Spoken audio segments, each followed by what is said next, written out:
Hello, traders. FX Pip Collector here. Today is Monday, July 15th, and I'm going to be analyzing the pound US dollar, starting on the monthly, working my way down to the 1 hour time frame for the full top down analysis. So, on the pound dollar monthly time frame, I still think this right here is a wave A. I still think this is an A, B, C, a B, and I think this is actually a 1, 2, and we're currently in a wave 3 of either a running flat or an expanding flat.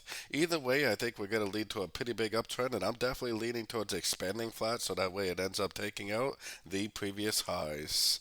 So let's head down to the weekly time frame. On the weekly time frame, I think we got a nice 5 ways up right here, which I think is a subdivision 1 of 3, because I think this is a 1, I think this is a 2, and we're currently in a wave 3. So we have a 1 of 3, we have a WXY, which I think is a 2 of 3.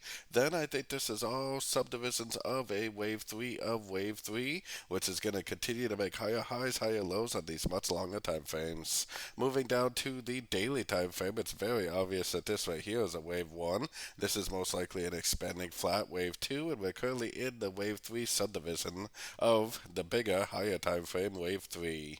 So we definitely don't have a Fibonacci bounce. We definitely don't have a break of structure. The trend is definitely still up on our higher time frames. So going down to the 4 hour time frame, I currently have my Fibonacci retracement just on this last little push up right here, because if the market does continue to trend, then this move down that we're currently seeing will only be a correction to the last wave up.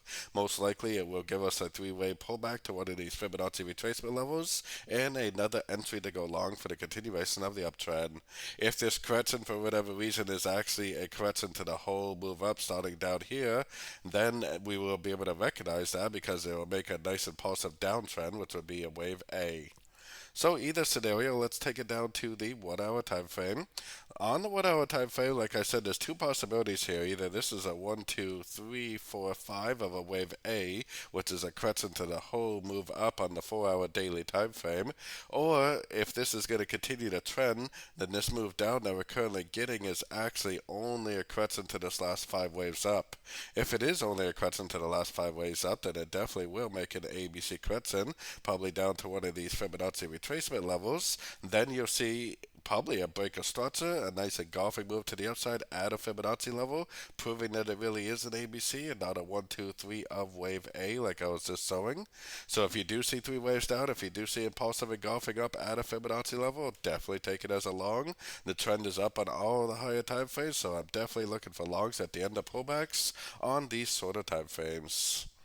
So don't forget to join my free Discord channel, which is linked down here in the corner, and don't forget to check out my website if you'd like to get access to my swing trade setups and my daily live Zoom meetings. As always, thank you and happy trading.